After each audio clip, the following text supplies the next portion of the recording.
अक्सर जब हमें डायबिटीज़ हो जाती है तो कई बार आपने सुना होगा या देखा होगा कि पेशेंट्स को इन्फेक्शंस बहुत जल्दी होने लगते हैं, खांसी ज़ुकाम बहुत जल्दी होने लगता है या दूसरी कुछ चीज़ें या अपचन की प्रॉब्लम्स बहुत जल्दी होने लगती है, क्योंकि डायबिटीज़ में हमारी इम्यूनिटी या जिसे हम प्रतिकार शक्ति कहते हैं ये बहुत लो हो जाती है। ऐसा इसलिए होता है क्योंकि डायबिटीज़ के साथ साथ हमारे शरीर में जो दूसरी चीज़ों की डेफिशिएंसी हो जाती है, जैसे कुछ विटामिन जैसे विटामिन ए या vitamin D, vitamin B12, iron, ऐसी चीज़ें जब हमारे शरीर में लो हो जाती है तो ये हमारी इम्यूनिटी को भी कम कर देती है। तो इसी वजह से बहुत ज़रूरी है कि जब आपको डायबिटीज़ है तो आप ये सारी छोटी छोटी चीज़ों का ख्याल रखें और अपनी इम्यूनिटी को मेंटेन रखने में अपने शरीर का साथ दें। कुछ छोटी छोटी चीज़ें जो आप रेगुलर बेसिस पे कर सकते हैं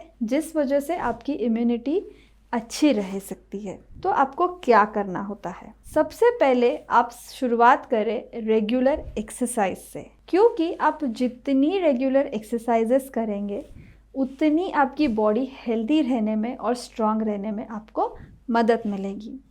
अपना एक रूटीन बना ले जिसमें आप 30 to 40 मिनट्स अपने दिन के अपने पूरे बिजी शेड्यूल में से सिर्फ और सिर्फ एक्सरसाइज के लिए डेडिकेट करेंगे। इसमें आप चाहे तो वॉकिंग कर सकते हैं, साइकिलिंग कर सकते हैं, स्विमिंग कर सकते हैं, जॉगिंग कर सकते हैं। अगर आपको डांस पसंद है तो आप जुम्बा डांस कर सकते हैं, बैडमिंटन खेल सकते हैं। जो आपको पसंद है वैसी चीज़ें करें, पर डेली शुरू करें। इसी के साथ साथ आप कुछ ब्रीदिंग एक्सरसाइजेस भी करें जिससे आपके लंग फंक्शन इम्प्रूव होने में आपको मदद मिलती है। और हफ्ते में 2 से 3 दिन योगा ज़रूर करें जिससे आपकी फ्लेक्सिबिलिटी इम्प्रूव होने में भी आपको मदद मिलती है। बैलेंस्ड डाइट लें। बहुत ज़रूरी होता है कि आप डायबिटीज़ में जब भी कुछ खा रहे हैं तो ध्यान रखें कि इससे आपके बॉडी को जितने भी ज़रूरी है उतने विटामिन्स, मिनरल्स, प्रोटीन्स ज़रूर मिले, क्योंकि कई बार हम अपनी भागदौड़ भरी ज़िंदगी में सिर्फ रोटी सब्ज़ी या सिर्फ ब्रेड या ऐसी चीज़ें खा लेते हैं जिससे हमें पूरा पोषक तत्व नहीं मिल पाते हैं। तो जब भी आप खाएंगे एक ध्यान रहे कि पूरी बैलेंस डाइट जिसमें सब्जियां हो, जिसमें फ्रूट्स हो, जिसमें नट्स हो, जिसमें सीड्स हो, इनका समावेश रखें। दिन में लगभग 2 से 3 सब्जियों का इंटेक आप लें, साथ ही एक फ्रूट जो आपके डायबिटीज़ को परमिटेड है वो रेगुलर बेसिस पर लें। आप आपके दिन की शुरुआत सुबह अखरोट और बादाम से कर सकते हैं।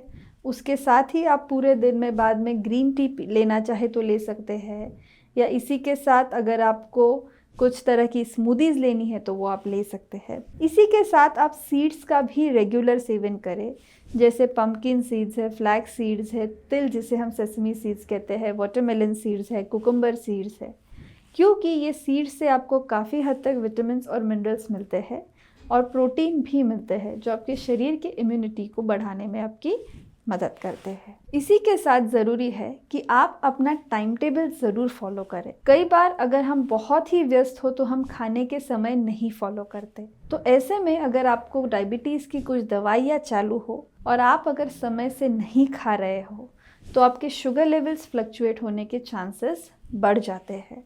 तो अपने दिन के रूटीन में अपने ब्रेकफास्ट का टाइम, अपने लंच का टाइम और आपके डिनर का टाइम फिक्स रखें, और इसी के साथ साथ आपकी मेडिसिन भी दिए हुए फिक्स टाइम पे ले, जिसकी वजह से आपकी शुगर्स कंट्रोल होने में भी आपकी मदद रहेगी। डिटॉक्स ड्रिंक्स भी आप दिन में ले सकते हैं। कई बार अगर किसी को चाय पसंद नहीं है या चाय बहुत अधिक तरह से आपको पसंद हो तो आप उसमें कुछ वेरिएशंस यानी कुछ ऐसी चीज़ें डाल सकते हैं जो आपकी इम्यूनिटी स्ट्रॉन्ग करने में आपको मदद करती है। जैसे अगर आप पसंद करें तो आप अदरक की चाय ले सकते हैं, आप तुलसी की चाय ले सकते हैं, आप अपने चाय में दालचीनी का इस्तेमाल कर सकते हैं। तो ऐसी सारी चीज़ें जो आपकी डायबिटीज़ भी कम लाने में मदद करती है और आपकी इम्यूनिटी स्ट्रॉन्ग करने में आपकी मदद करती है, इनका समावेश रखें। कई बार हम देखते हैं कि डिहाइड्रेशन बहुत कॉमन हो जाता है, तो ऐसे सिचुएशन में आप लगातार अगर पानी पीने से बोर हो रहे हो तो आप पानी में चाहो तो थोड़ा सा नींबू निचोड़ ले, उसमें थोड़ी सी पुदीने की पत्तियाँ या तुलसी की पत्तियाँ डाल ले और आप वो वाला पानी पूरे दिन में लेते रहिए। तो ऐसी सारी चीज़ें जो आपको हाइड्रेटेड और हेल्दी रखे, इनका समावेश अपने रूटीन लाइफ में ज़रूर करें। दूर रहे टबैको या अल्कोहल से, क्योंकि शराब पीने से आपके शुगर लेवल्स में बहुत अधिक तरह से फ्लक्चुएशंस होते हैं। इसी तरह जब आप स्मोकिंग करते हैं या आप किसी भी प्रकार का तंबाकू खाते हैं तो इसमें आपके ब्लड वेसल्स हार्ड होने लगते हैं, जिसे हम एथेरोस्क्लेरोसिस प्रोसेस कहते हैं। इसमें आपके ब्लड वेसल्स के अंदर प्लाक फॉर्मेशन यानी चर्बी जमा होने लगती है, जिसकी वजह से हार्ट अटैक या पैरालिसिस ऐसी बीमारियों का खतरा बढ़ते जाता है। तो ध्यान रखें कि आप अगर ऐसी कुछ भी चीज़ों का नियमित रूप से सेवन कर रहे हैं तो इन्हें आप तुरंत बंद कर दें। दूसरी चीज़ें कुछ और जो आप इसमें ऐड कर सकते हैं वो है कि अपना रूटीन बना ले, समय से सोना, समय से उठना, साथ ही स्क्रीन का टाइम कम कर ले, रेगुलर एक्सरसाइज और बाकी सारी चीज़ें जो हमने डिस्कस की, अगर आप ये सब नियमित रूप से करते हैं तो आप खुद देखेंगे कि आपकी हेल्थ में काफ़ी सुधार हो रहा है, साथ ही आपकी शुगर लेवल्स भी इम्प्रूव हो रही है और आपकी इम्यूनिटी इम्प्रूव होने में आपको मदद मिल रही है। Thank you.